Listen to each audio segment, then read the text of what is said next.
Аялын урган, чапкан, тепкен, анча мынчасы мушташып кеткен эркектер аял менен, ушундай эркектер алсыз эркектер. Мындай эркектер эркек эмес да. Далилдеп берем азыр сиздерге. Мындай эркектер жакшы кулак салып угуңуздар. Сиз ошол аял назик киши. Сиз урсаңыз кайра сизге ответка бере албайт да. Эчте көчөдө эркек менен мушташып кетсең, кайра ответка берип мушташып кетесиң. Ошон үчүн эркекти калп эле короз боло берет эркектерчи.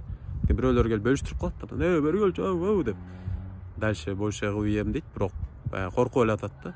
Үйдө эмне аял ответка бере албайт. Мындай эркектер алсыз эркектер да.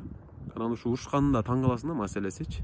Бир тамак үчүн бир аз кеч даяр болуп калат, же бир чүпүрөк үчүн, бир болор болбос нерсе үчүн анан урушуп, талашып, жаңжал, мушташып, ушул да жашоо туугандар.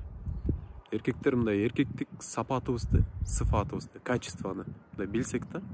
Эркек сиз ойлоп атасыз, ошентип мен башкарам, мен ушинтип чаап уруп, коркутуп башкарам депчи. Антип башкарбайсыз. Бир күн келет, ошол аялыңыз, мени окуңуз. Сенин ошол аялың сенин башыңа чай кайнатат да бир күнүчү.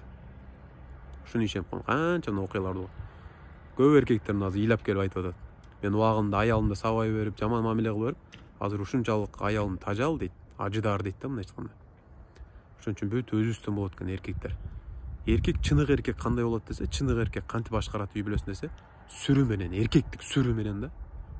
Эркектер мындай көзү менен, көз караш менен, мындай бир айтканын эле ошон мындай эркек дейт да. Мындай сыфат, мындай качество качан келет десе, дин менен. Сиз динге бекем болсоңуз, дин менен жашасаңыз, Кудайдан, Аллахтан коркуп, Аллахтын кулу болсоңуз, анан Аллах таалам сизге анан ошол үй бүлөңүздү ушундай баш ийдирген, ушундай сыйлаган, не то что баш ий десе эле бир падышага баш ийгенде эмес, сыйлай турган, күйөөм деп, жолдошум деп, келсеңиз сизге массаж жасап бере тургандай, бутуңузду жууп бере тургандай, тамакты мындай от души жасап, келиңиз бисмилля ичиңиз дей тургандай да.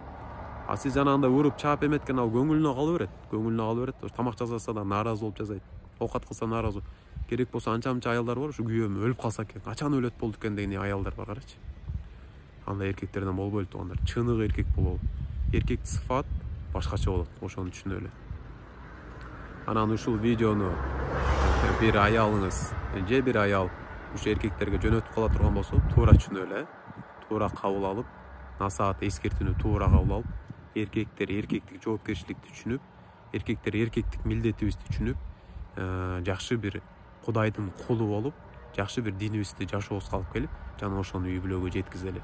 Жанагындай башында айткандай эркектер эркек эмес. Алар алсыз эркектер да.